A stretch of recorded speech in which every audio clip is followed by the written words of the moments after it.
అంటే మామూలుగా ఏదో దేవా కాపాడినైనా అప్పుడప్పుడు ఏదో మామూలుగా ప్రార్థన చేసుకునేదాన్ని. అప్పుడు ఒక పట్టుదల నాకు వచ్చిందండి. తండ్రి, సేవ ఏంటి, పాటలేంటి, పద్యం ఏంటి, మైక్ పట్టుకోవాలంటేనే నాకు వణుకొచ్చేది నాయన, మైక్ చూస్తే నాకు దడొచ్చేస్తుంది నాయన, నేనైతే సేవకు పనిచేయను తండ్రి. ఒకవేళ నీ సేవ నాతో చేయించుకోవాలని ఆలోచన నీకు ఉంటే కనుక ఒక్క దర్శనం నాకు చూపించిన ఆయన.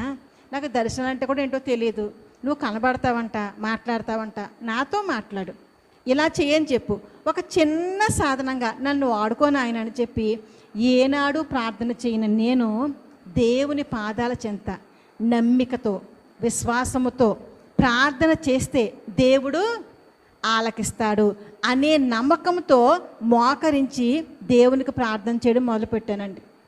ప్రార్థన చేయగానే దేవుడు జవాబిచ్చేస్తాడు అని నేను అనుకోలేదు. నాయన, నువ్వు జవాబిచ్చేంత వరకు కూడా తండ్రి నేను ఉపవాసం ఉండి ప్రార్థన చేస్తాను నాయన. నా పట్ల ఎప్పుడు కనికరిస్తావు, కనికరించుతండి. ఈ బాధ నేను తట్టుకోలేకపోతా ఉన్నాను తండ్రి.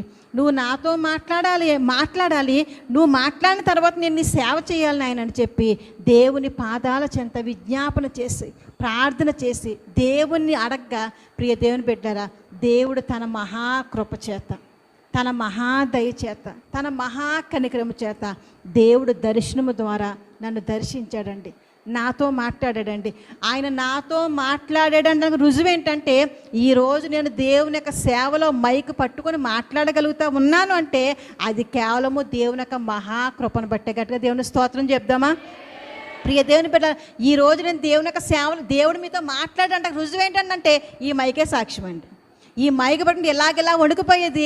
ఈరోజు ఎక్కడైనా మీటింగ్కి వెళ్ళాం అనుకోండి, ఎవరైనా మైక్ ఇవ్వకపోతే ఎంత ఫీల్ అయిపోతానో లోపల. ఒకసారి ఇవ్వచ్చు కదా, చిన్న పాటనే ఇవ్వచ్చు కదా, చిన్న ప్రార్థన ఇవ్వచ్చు కదా అనుకుంటాను. ఎందుకంటే భయం పోయిందండి. దేవుని సేవ చెయ్యాలని ఆరాటం నాలో వచ్చింది.